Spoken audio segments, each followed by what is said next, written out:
kalsada. Gagawa nyo ng building sa gitna. Sisira na ba ang ninyo? Noong panahon na yun, dahil takot sa inyo ang mayor, dito sa Maynila, there is a new sheriff in town.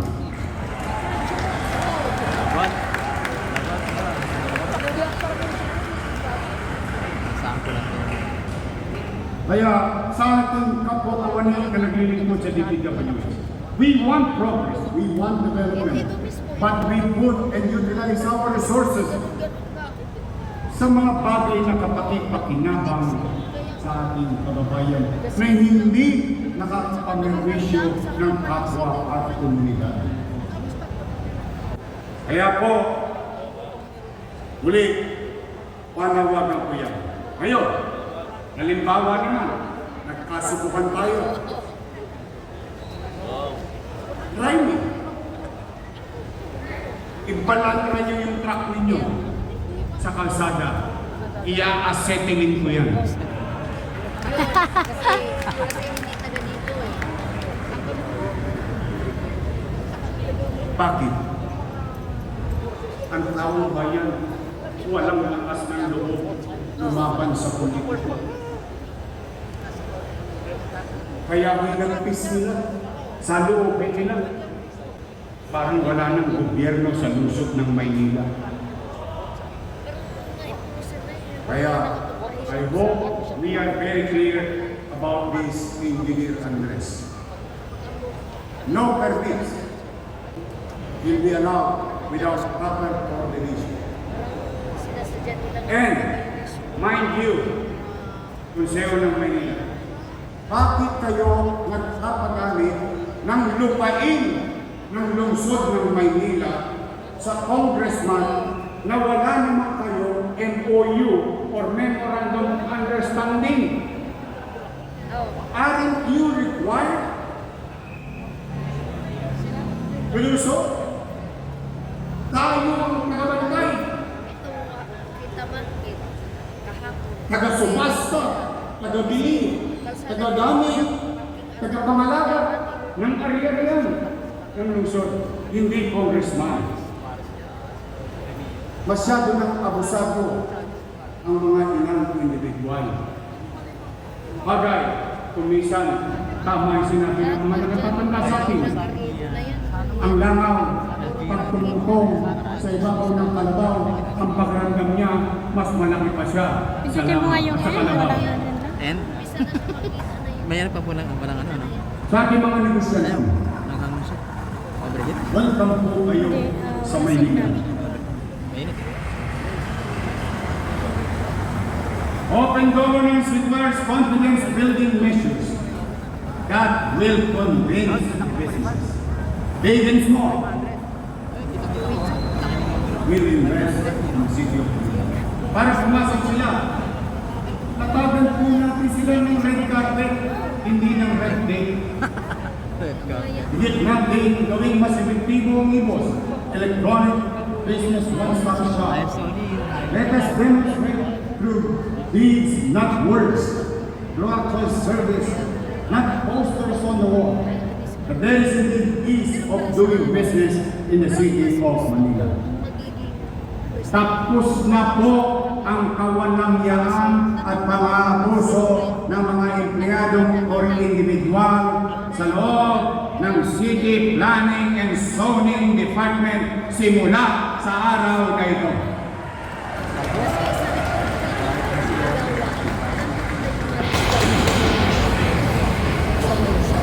Now let's go back to our taxpayer.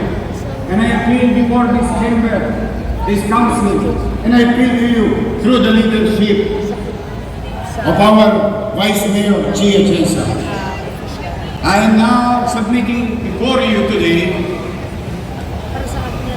the General Tax Amnesty for the people of Manila.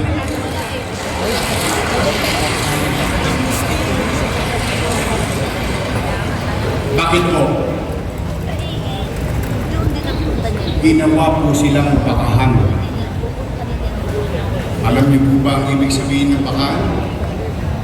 ang baka ginagatasan. Mas gusto nilang mali ang taxpayer para patuloy na madala sila sa farm. And that will stop. We have to give ease. There is economic struggle or challenges in the world, not only in our country, but in the world. Same that they also in our city of Manila. Bibigyan natin sila ng bagong simula. Maswerte sila. Magsisimula sila ng zero. Ako, magsisimula ng negative 11 billion.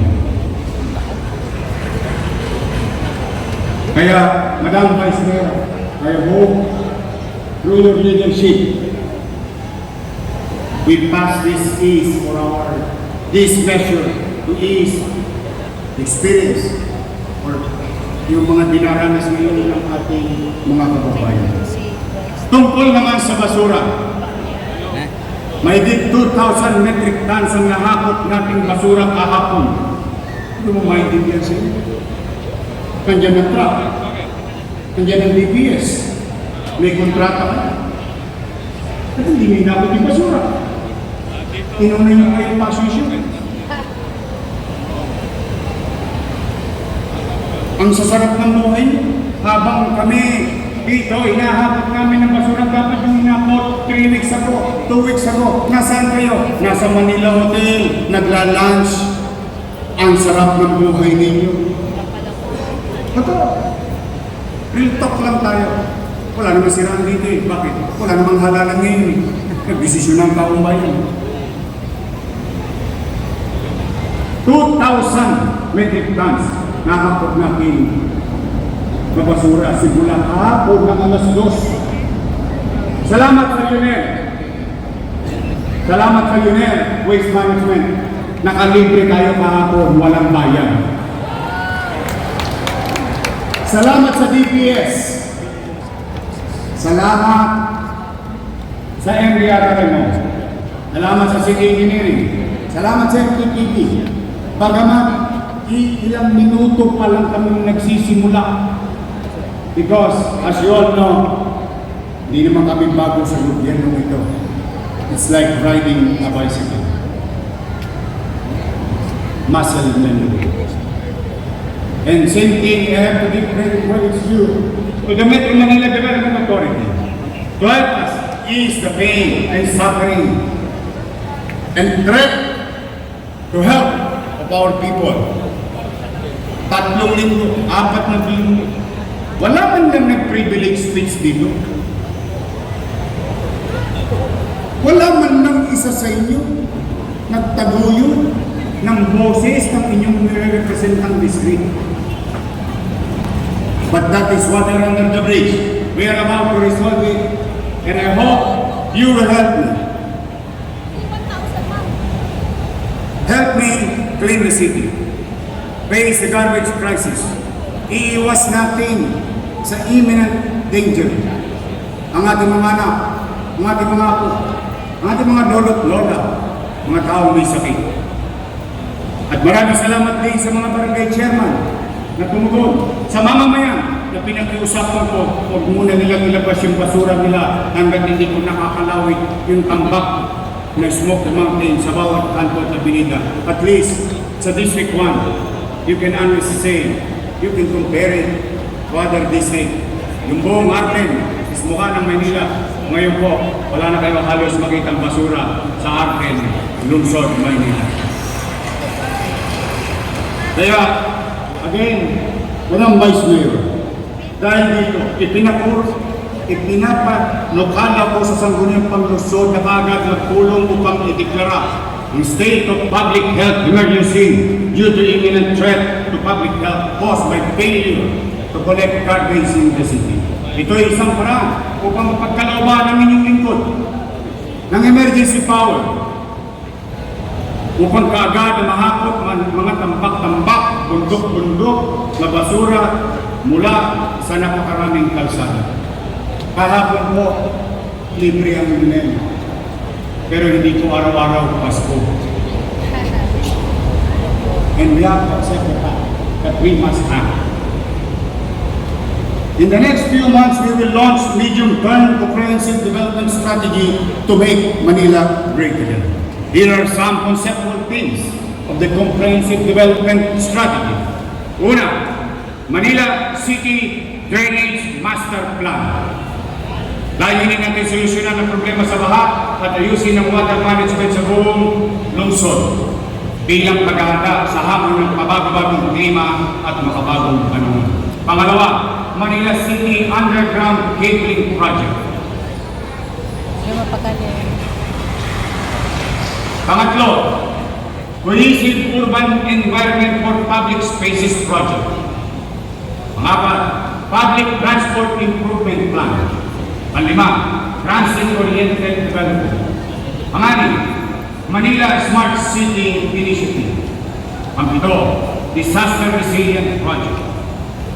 Pangwalo, Preservation of Cultural Heritage and Identity of Manila Project. At ang pinakamalapit sa puso ko, Oh, ito mahilig siya sa we will continue to build roof. We will continue to build houses.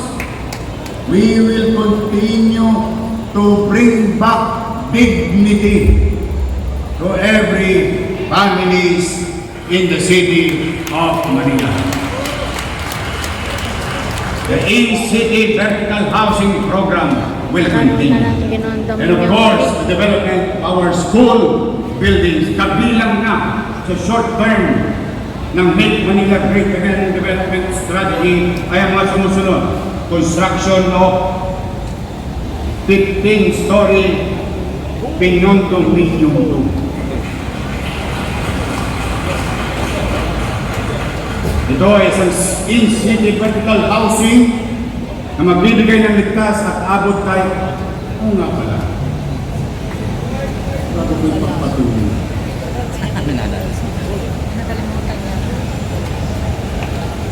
Anong rent to own yung sinasabi ninyo sa housing?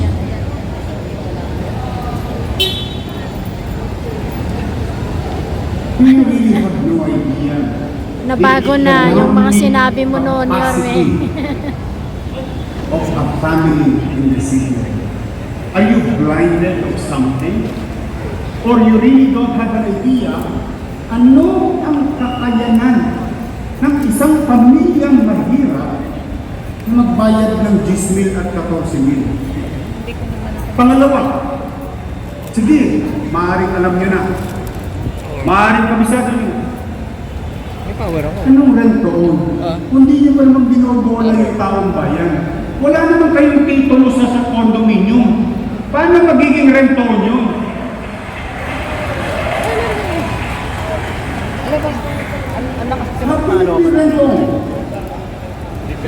Did you see individual title? Have you approved before this chamber of the subdivision plan of that condominium?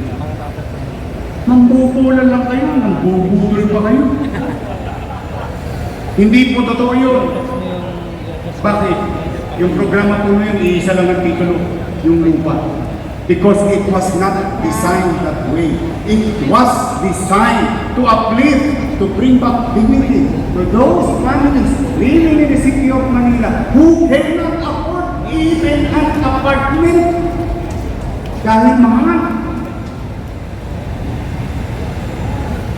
But, as I have said, I have directed our secretary to the mayor, Letlet Sarha, to review all these things.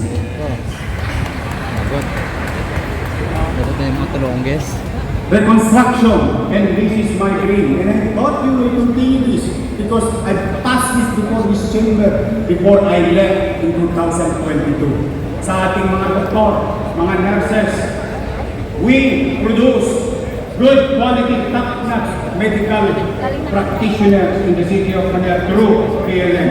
And now I will pursue it. I will pursue and help me build better space, more space by building the Pamantasan Lungsod ng Maynila College of Medicine in the old building in Hospital ng Maynila. The development plan of Global Underpass and Ermita.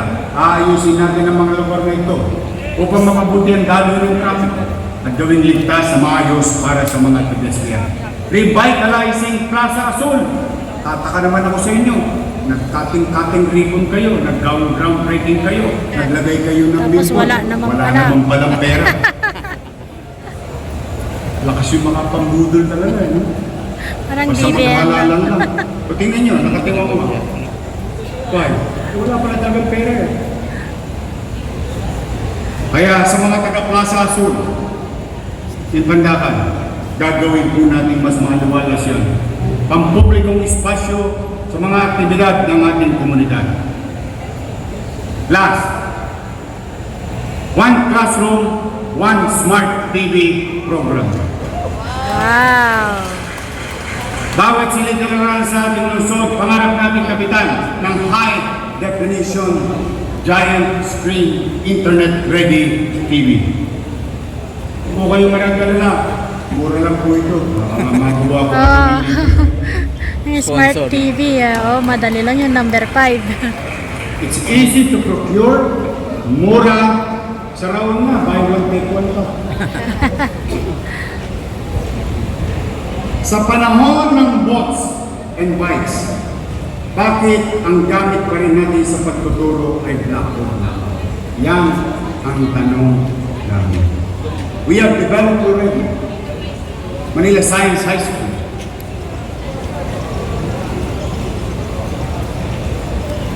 Support District, Albert Elementary School, Rosario Almario Elementary School, and I'm going to give this message and address this to the people of Sampaloc. Umasa kayo. Akalain nyo na tayo kung lahat ng eskwela kasagsagan ng pandemya, 2 taon lang. Ngayon, 4 na taon na hindi pa gawa yung Magsaysay High School. Oh, iniwanan mo yun, Yorme. Umanatag kayo. We will pursue it sa lalong madaling panahon na magamit nyo na ang paralan nyo. These are low hanging right, easy to implement, but it will affect our students in a better way.